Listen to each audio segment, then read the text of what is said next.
Hello everyone, I am Sujoy. Welcome to English for All. Learn today, lead tomorrow. In this video, I am going to talk about advanced sentence structure for speaking practice. Let's start. ইচ্ছা না থাকার সত্ত্বেও আমি বাজারে যাচ্ছি। ইচ্ছা না থাকার সত্ত্বেও সে সেখানে গিয়েছিল। ইচ্ছা না থাকার সত্ত্বেও তুমি তাকে সাহায্য করেছো। ইচ্ছা না থাকার সত্ত্বেও আমাকে এটা শিখতে হবে।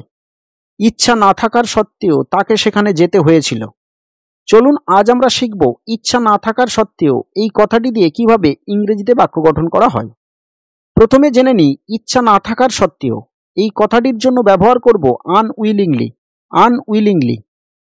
তাহলে এমন ধরনের সেন্টেন্সগুলি গঠন করার জন্য সেন্টেন্স স্ট্রাকচারটি হবে প্রথমে সেন্টেন্স, তারপরে আনউইলিংলি, অথবা প্রথমে আনউইলিংলি বসবে তারপরে সেন্টেন্স। চলুন কয়েকটি উদাহরণের মাধ্যমে আমরা বিষয়টি ভালোভাবে বুঝে নিই। ইচ্ছা না থাকার সত্ত্বেও আমি বাজারে যাচ্ছি। I am going to the market unwillingly. ইচ্ছা না থাকার সত্ত্বেও সে সেখানে গিয়েছিল। He went there unwillingly. ইচ্ছা না থাকার সত্ত্বেও তাকে সেখানে যেতে হয়েছিল। He had to go there unwillingly. ইচ্ছা না থাকার সত্ত্বেও তুমি তাকে সাহায্য করেছ।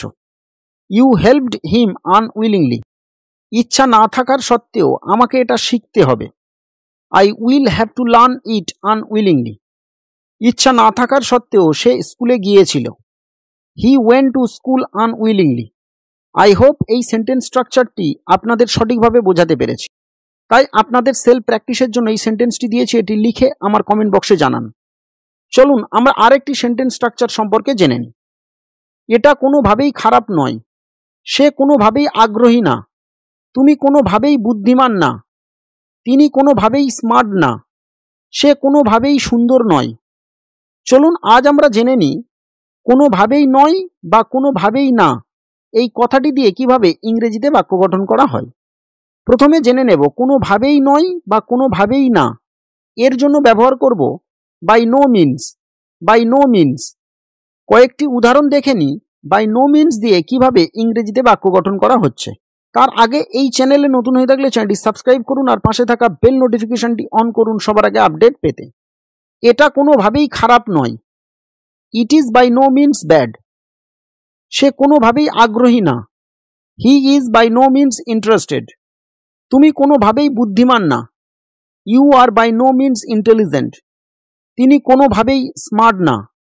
হি is by no means smart. সে কোনোভাবেই সুন্দর নয়। She is by no means beautiful. It is your turn.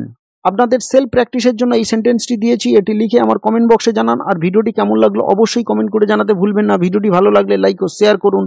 Thank you for watching this video.